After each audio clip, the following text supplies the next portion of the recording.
What if I told you the greatest empire the world had ever seen didn't fall in a single night, but bled out slowly while insisting it was still invincible? Rome believed itself eternal. Its roads stretched across continents. Its laws shaped civilizations. Its armies terrified kings. And yet, in the end, it could not save itself. So what truly destroyed Rome? Was it the barbarians at the gates, or something rotting inside the walls? Before we unravel this collapse, make sure you subscribe and like this video. If you're fascinated by epic history, hidden turning points, and the real forces behind legendary downfalls, you'll want to stay until the end. Because Rome's fall wasn't simple, and it wasn't sudden. Now tell me in the comments, do you believe empires fall from external invasion, or from internal decay? Which do you think mattered more in Rome's case? I want to see your perspective before we go deeper. Imagine a city that seemed built to last forever. Marble avenues gleaming in the sun, aqueducts humming like arteries, grain ships arriving to feed millions, law books filled with centuries of precedent. Then imagine the same city months later, smoke rising over the forum, the stores emptied, the rituals interrupted. How did peoples whom Romans called barbarians do the impossible and bring that empire to its knees? Before we answer that, pause for a moment and picture those two images not as a before and after photograph, but as a slow-motion collapse. The apex of imperial power and the ragged end coexisting in the same story. Which of those moments matters most? The long internal decay or the dramatic outside shock? If this narrative feels urgent to you, subscribe and tell me in the comments. Which moment do you think truly broke Rome? Adrianople, Alaric's sack, Attila, the Vandal attack, or the fall in 476? Rome's power at its height was not an accident. From Augustus to Trajan, the empire built an almost unparalleled combination of military organization, infrastructure, and administrative reach. The Pax Romana was a political and logistical achievement. Roads radiating like veins, legions stationed along distant frontiers, a legal system that could, in theory, move justice across provinces. Cities were nodes of Roman life, forums, baths, basilicas, markets, signs that the state could supply order, food, and security. For centuries, the imperial order worked. It raised taxes, recruited men for the army, and absorbed elites from conquered peoples by offering status and Roman citizenship. Yet the very foundations that had created Roman supremacy contained seeds of future trouble. Rome's economy, and therefore its political logic, had long depended on expansion. Conquest brought plunder, slaves, and land for veterans.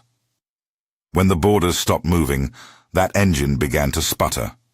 Without fresh spoils to redistribute, the fiscal model strained, taxes rose, and the currency was debased. Prices climbed, smallholders found it harder to make ends meet. Where once independent farmers dotted the countryside, latifundia, large estates worked by slaves or dependent labor, spread. Inequality sharpened. The middle layer of freeholders, crucial to recruiting stable military manpower, shrank. These economic trends had social consequences. The Roman army, once recruited from citizen farmers with a direct stake in the state, increasingly relied on professional soldiers and later on foederati, allied troops recruited from non-Roman peoples. Local strongmen filled the void left by a retreating state, offering protection to tenant farmers in return for service.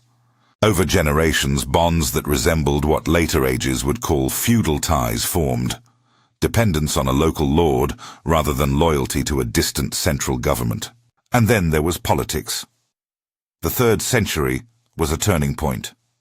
Between 235 and 284, Rome entered a period historians often call the military anarchy.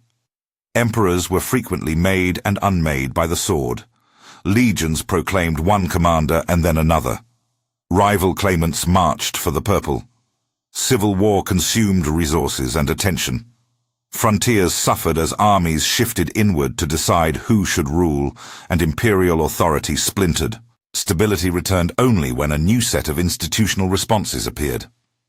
Diocletian, rising to power in 284, sought a structural fix. He reorganized the empire's administration, increased bureaucratic reach, and introduced the tetrarchy, rule by 2 senior emperors and 2 junior colleagues divided between East and West.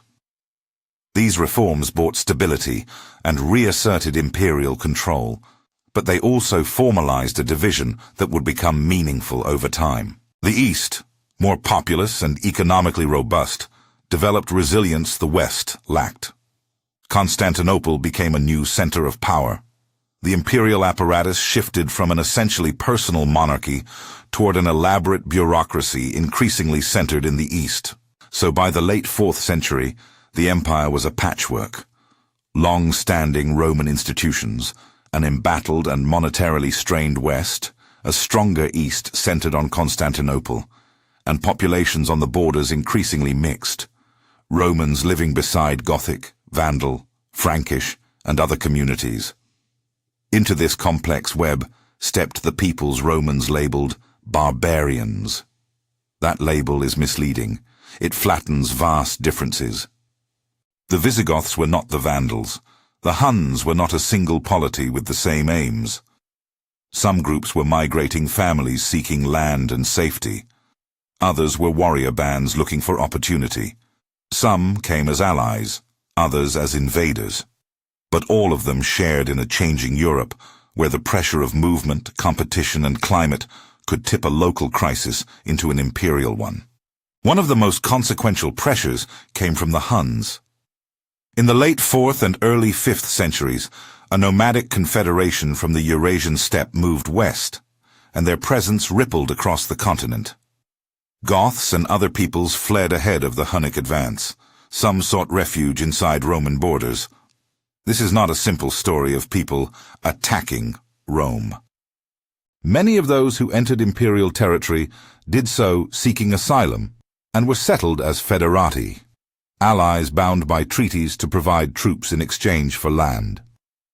Rome, pressed for manpower and eager to convert potential enemies into allies, often agreed. That policy worked sometimes. It failed when promises were broken, when officials cheated, or when cultural misunderstandings escalated into violence. Imagine a Gothic family, hoping for land and settled life, only to find their provisions unpaid, their leaders disrespected by Roman administrators. Or picture a commander who promised rewards and received back a troop whose loyalty lay with its own leader, not with distant imperial bureaucrats. These are small indignities and pragmatic errors, but repeated, they add up. The federati model could be ingenious. It could also be corrosive when the center no longer ensured fair treatment. The first shattering blow to Roman military prestige came at Adrianople in 378. Emperor Valens marched against the Goths in the Balkans. The reasons for the campaign are many: pride, miscalculation, perhaps the desire to assert imperial authority. On August 9th, 378, Roman forces clashed with a confederation of Gothic warriors. The outcome was catastrophic for Rome. A large portion of the field army was destroyed. Valens himself died in the battle. Adrianople was not merely a tactical defeat.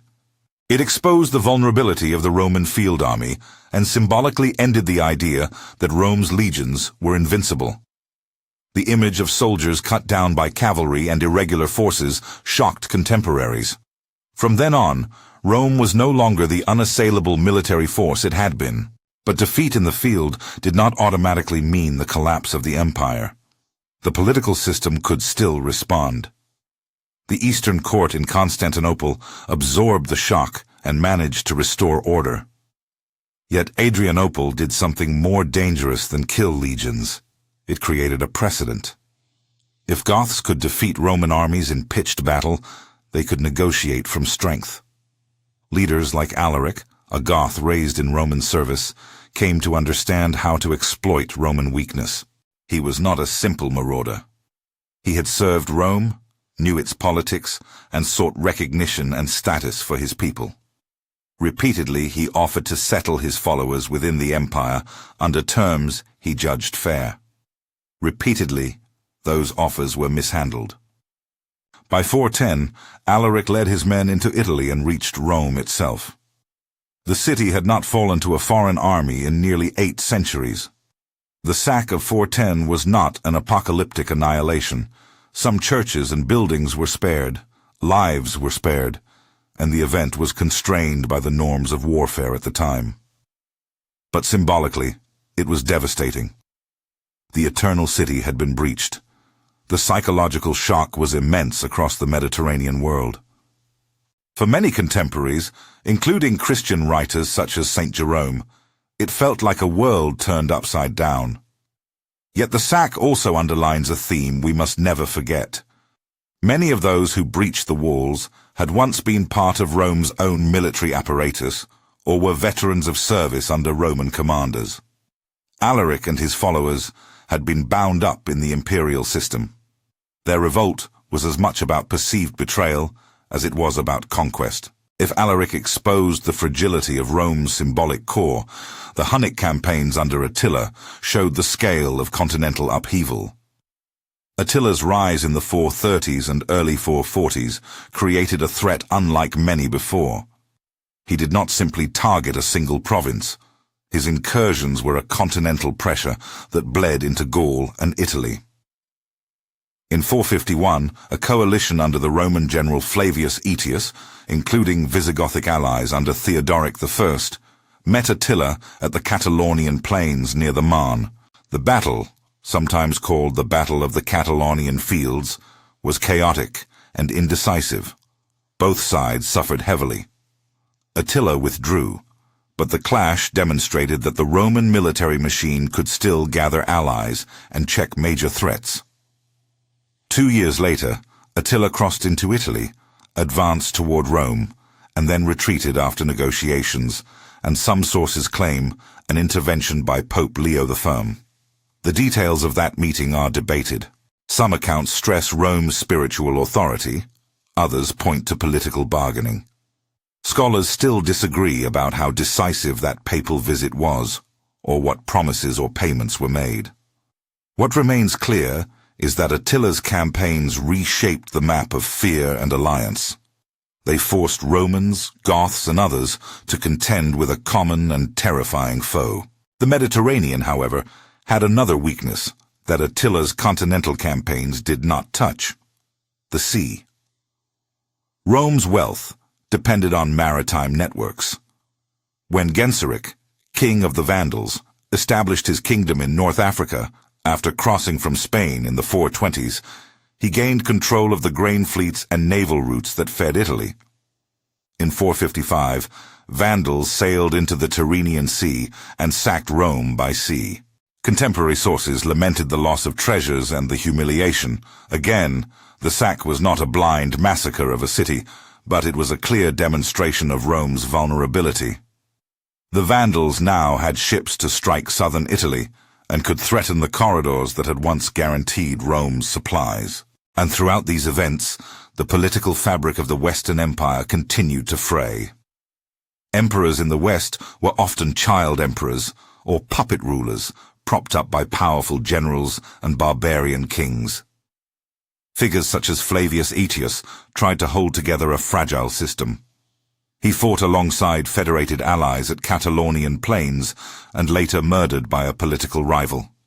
His death removed one of the last effective stabilizers. By 476, the imperial center in the west had become a shell. Orestes, a Roman general, elevated his son Romulus Augustulus to nominal rule. But Odoacer, a Germanic commander in Roman service, deposed Romulus in that year and sent the imperial regalia to Constantinople. With that symbolic gesture, the Western imperial office effectively disappeared. Power shifted to Germanic kings, ruling in the name of different polities. This moment is often marked as the end of the Western Roman Empire, yet even then the end was as much administrative and symbolic as military. The title of emperor vanished in the West, but many Roman structures, law codes, tax systems, urban centers persisted in altered forms. We must be careful not to let these sequences suggest that barbarians alone toppled Rome like the final blow in a boxing match. They did something else, more subtle and more complete. They exposed and exploited the empire's weaknesses. Some barbarian groups integrated into Roman command structures, rose through the ranks, and in time became kingmakers. They took advantage of the fact that the Western state could not guarantee food, money, or recognition. They used diplomacy, force, and alliances. In doing so, they inverted a fundamental Roman assumption, that those assimilated into the Roman world would always remain subordinate to Rome. Instead, leaders like Alaric, Genseric, and Odoacer turned Roman institutions to their own advantage. Across these decades, ordinary people lived the consequences. Picture a grain merchant in Ostia watching the docks become empty more often, his ledger showing fewer shipments from North Africa. Imagine a veteran from a frontier province, now settled with his family in Gaul, whose pension is late, and whose local commander is more interested in buying loyalty than in paying soldiers. Think of an Italian city where the municipal council finds it harder to extract taxes because trade has slowed and landlords have taken over. These micro-level disruptions undermined loyalty and fueled the practical calculations that led many to accept new rulers who promised stability, protection, or lower taxes. There is also the question of culture and continuity. Even as political rule shifted, Roman legal forms, language, and administrative practices survived. In many successor kingdoms, Roman law remained a reference point. Latin continued as the language of administration and the church. The Christian church itself became a repository of Roman administrative know-how and moral authority. The Eastern Roman Empire, centered on Constantinople and often called the Byzantine Empire by later historians, carried forward the Roman imperial tradition for centuries. In many ways, the story is not pure destruction, but transformation. The machinery of the Roman state did not vanish overnight. It was repurposed and adapted. This continuity complicates simplistic narratives that present the fall of Rome as an absolute annihilation. The Roman urban miracle, cities with public baths, forums, and municipal elites, did decline in many areas, especially in the West. Urban life contracted. Populations fell. Some cities shrank to little more than towns. Local rural elites and incoming barbarian leaders filled administrative roles, sometimes adopting Roman titles and legal forms. Over time, these changes would give rise to the social and political patterns of medieval Europe. Local lordship, a stronger role for land-based power, and a cultural fusion that blended Roman, Germanic, and Christian elements. Still, the psychological rupture that the barbarian actions created was real. When Rome was sacked in 410, the idea of a permanent city that embodied universal power, the Eternal City, was shaken. When the Vandals sailed into Rome in 455, the Mediterranean's maritime security was shown to be fragile. When Romulus Augustulus was deposed in 476, the last Western emperor was removed without a grand siege or heroic last stand. The office had quietly lost its meaning. Each of these moments mattered because they confirmed what long-term processes had already suggested. Imperial authority in the West had weakened. What the barbarians did was both opportunistic and catalytic. They were opportunistic because where Rome's networks and promises collapsed, they stepped in to claim power. They were catalytic because their actions accelerated transformations already underway. A better metaphor might be not of invaders toppling a stable empire, but of actors who unlocked doors that Roman decay had left ajar. Consider the example of the Federati again. The system was born of flexibility. When Roman governors could not supply sufficient troops or funds, they contracted with Gothic or Frankish leaders for military service. That practice was a pragmatic solution, but its long-term consequence was significant. When those leaders had military strength and local legitimacy, they could convert marshaled force into political leverage. The transition from federated ally to autonomous ruler was neither sudden nor uniform. It was a gradual process in many regions. Some federati remained loyal and integrated. Others used their leverage to extract concessions or carve out realms. It is crucial here to maintain scholarly humility. Many details remain debated. We cannot always know motives behind private negotiations. Sources disagree about the specific terms of agreements or the personal conversations between contending figures. The story we tell relies on piecing together chronicles, legal texts, and archaeological clues. When we reconstruct images, a Roman official cajoling a Gothic leader or a Gothic family trudging across a river to find settlement, we are making plausible inferences based on patterns and surviving testimony, not reading minds. So, when we ask how the barbarians did the impossible, the answer must be layered. They did not create the collapse by themselves. They were part of a wider system of causes that included economic strain, demographic shifts, political fragmentation, military reconfiguration, and administrative division. Yet they did accomplish what few outsiders could have done decades earlier. They converted their military capacity and local authority into political control, challenged symbolic centers, and undermined the legitimacy of imperial rule. In doing so, they reimagined what power looked like in late antiquity. By the time Odoacer removed Romulus Augustulus in 476, the Western imperial office had already lost much of its real meaning. The act itself was less a violent overthrow than a final bureaucratic recognition that power now lay elsewhere. Odoacer ruled Italy in his own name, and other Germanic kings established kingdoms in Gaul, Spain, North Africa, and Britain. Many of these new polities adopted Roman financial practices, law codes, and bureaucratic language. That is the paradox. The barbarians seemed to dismantle Rome, but they also worked within Roman frames. They adopted Roman titles, made use of Roman tax systems, and relied on Roman literate elites to run their courts. What followed was not a simple return to barbarism, nor an immediate flowering of medieval order. It was a long, messy transition. In some areas, urban life withered. In others, towns persisted and adapted. Christianity spread and consolidated, sometimes as a partner to barbarian kings. The Eastern Roman Empire continued and, for centuries, projected power across the Mediterranean. The legal and linguistic legacy of Rome would shape Europe for generations. Latin evolved into Romance languages. Roman law influenced medieval and modern legal thought, and many Roman institutions found echoes in successor polities. So here is the final judgment that honors the title's drama without succumbing to oversimplification. The peoples called barbarians did the impossible in two senses. They took control from an empire that had seemed for centuries immovable, and they did so by exploiting weaknesses that were already present inside the Roman system. They were neither the sole cause nor mere footnotes. They were catalysts who transformed an empire's slow decline into a new political map. History often tempts us with single-image explanations: a sack, a battle, a treaty.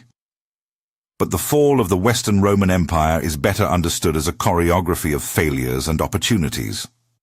The barbarians were both the outsiders who struck and the insiders who were absorbed into Roman life. They were refugees and rulers, federates and kings. They were the visible sign of a larger unraveling. If there is a lesson here beyond the specifics of late antiquity, it is this. Durable institutions can erode from within long before they collapse from without. Symbols, a city's invincibility, the sanctity of a title, can be shattered in a day. But the forces that make that shattering possible usually take generations to gather. The barbarians did not invent Rome's weaknesses. They finished what those weaknesses made possible. Rome's story did not end in absolute silence. Its language, laws, and religion lived on. Byzantine emperors continued to call themselves Roman and to claim universal authority. In the West, new kingdoms grew from the embers, often taking Roman bureaucratic and legal forms as their own. The medieval world that rose from late antiquity was a patchwork shaped as much by Roman inheritance as by Germanic innovation. That paradox is the true echo of the title. In doing the impossible, the barbarians also ensured that Rome, in some form, would continue to matter. When we remember Adrianople, Alaric's march on Rome, Attila's menace, the Vandal fleet, and the last Western emperor's deposition, let us not treat them as isolated spectacles. Each was a turning point, yes, but each also reflected deeper currents, economic strain, political fragmentation, and the capacity of outsiders to exploit those fractures. Together, they reveal a more complicated truth than any single event could. Empires do not simply fall because enemies are strong. They fall because their own internal integrity weakens, and then others step into the breach. So the barbarians did the impossible. They brought Rome to its knees, not by possessing a magic that Rome lacked, but by seizing the openings created by Rome's own failures, and then by reshaping the world in ways both brutal and enduring. The city's mosaics and laws and the Latin tongue would survive in new forms, a reminder that endings are rarely total. Collapse and continuity are woven together. Rome's empire could be broken. Rome's legacy was far harder to extinguish. If this exploration raised questions, leave a comment with the moment you found most decisive. If you want a deeper dive into Adrianople, Alaric, Attila, the Vandal kingdom, or the administrative reforms of Diocletian, let me know, and subscribe to follow the playlist on late antiquity. History rarely offers simple villains and heroes. It offers messy human stories, where the impossible becomes possible because of choices made, mistakes repeated, and opportunities seized.